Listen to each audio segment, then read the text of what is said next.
Sup guys, Easy here from Cool, Watches Only. Today we've got an absolute gem, and this one's gonna be quick, but there are a few important things you'll want to know before buying.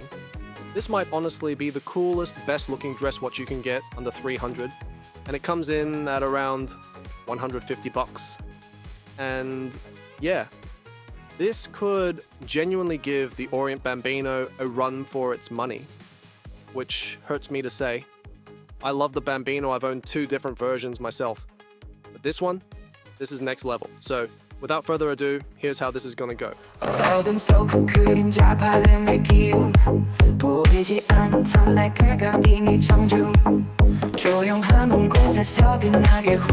Alright, let's unbox this thing. I shot all of this in 8K and 6.2, so let me know what you think. And if you've got any tips on uploading to YouTube without killing the quality, drop me a comment. It always seems to get reduced to 4K, but more than that, it just looks mushier than it does on my computer. Hopefully it comes across nicely in the final video. The box doesn't need to be huge to show attention to detail, and this is very well presented. The watch is sitting in here. Let's put it aside for a second and see what else we've got in the box.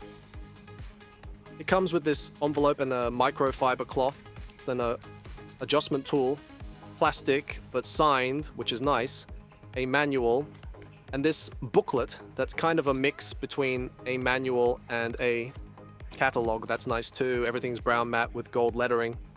Really nice. You also get a warranty card signed with a seal, a date, the whole lot.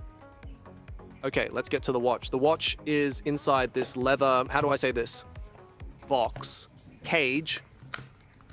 It's inside this leather thing, and honestly, that's a super nice touch. So far, the attention to detail is really impressive. Guys, I'll leave links to both AliExpress and their official website. And if you decide to grab it on AliEx, make sure to use the discount codes I've left in the description and the pinned comment. So you get an even better price, okay? All right, taking it out of the plastic. The first thing you notice is the smell of the leather. It's that proper leather scent you get in a workshop or from artisanal leather goods. It's not unpleasant at all. If anything, it's reassuring. I like it. Alright, so Baltany is basically a sister brand, or maybe the more premium arm, of Militado, just with a cooler name. And right from the start, the packaging feels more upscale. On top of that, they give you loads of options. Black or light dial, silver or gold finish, mechanical or automatic. It just keeps going. It's a much more tailored experience than you'd expect at this price. And that's quite a surprising part. You'll see most Baltany watches sit comfortably over 200, with some even pushing past 300. So finding something like this here is a really nice surprise. I went for the automatic version with a black dial and silver case, and honestly, this is pure class. This looks like it came straight out of the 30s or 40s. It feels like a watch you'd see in a Frank Sinatra film or something along those lines. I'm not even sure if it's a single homage or a blend of multiple vintage designs. There are definitely hints of Omega and other classic influences in there. Whatever the formula is, it works. I love it. This is a proper dress watch. Perfect with a suit, perfect for formal occasions. Another interesting detail here, Baltany went with a surface hardening treatment that brings the steel to roughly 500 Vickers. You know, that's significantly harder than standard 316L and even harder than Rolex's 904L. You really don't see this kind of thing very often, and almost never at this price point. No compromises here. It's super thin too, and keep in mind this is the automatic version. Even with the slightly domed sapphire crystal, it comes in at just over 10 millimeters thick. The overall taste level is excellent. I've been wearing it non-stop for a few days now, and it's already seen some real-world use. And that mirror finishing, it's genuinely beautiful. From a design perspective, there really isn't much like this on AliExpress, or even outside of it, especially anywhere near this price point. The case is fully polished, yet the design is executed so well that it never feels boring or plain. Pulling off a full polished case like this is no easy feat.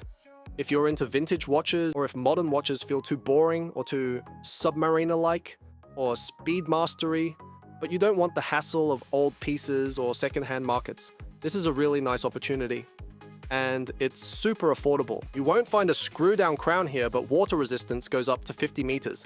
That's about 165 feet, more than enough for daily wear. The LUME is surprisingly good too.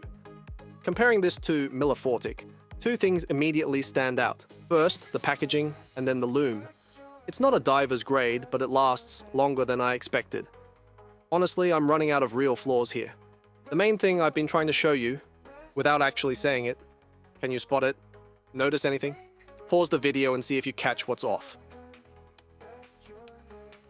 Nothing? Do you see it now? The anti-reflection coating here just isn't on the same level as any of my current or past Militados.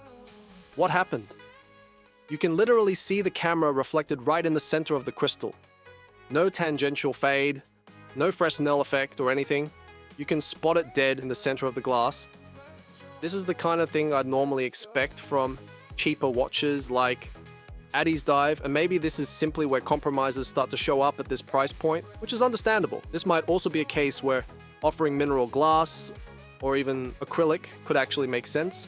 And don't get me wrong, I'd still pick sapphire 9 times out of 10, but if you're going to use it, the AR needs more attention. A stronger coating here would completely change how this watch looks on wrist. Now, on the upside, it still looks bloody awesome, and it's shiny. If you like shiny things, you're going to love this. They also offer 2 other options, one cheaper and one more expensive. I'd imagine the pricier sapphire version comes with better AR, while the cheaper one probably uses mineral glass. I said, this is something that's impacted filming way more than actual wear.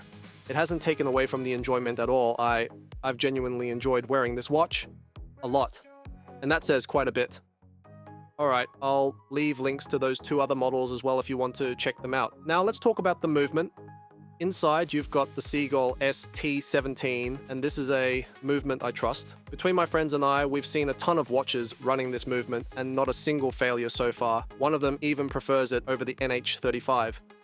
Fun fact, this is the same movement Nico van Hublot selected for his collab with Man, which sold out at well over $1,000. So yeah, I'd say this movement is pretty much golden. Speaking of that, I really need to unbox an homage of Nico's watch. I got somewhere, man.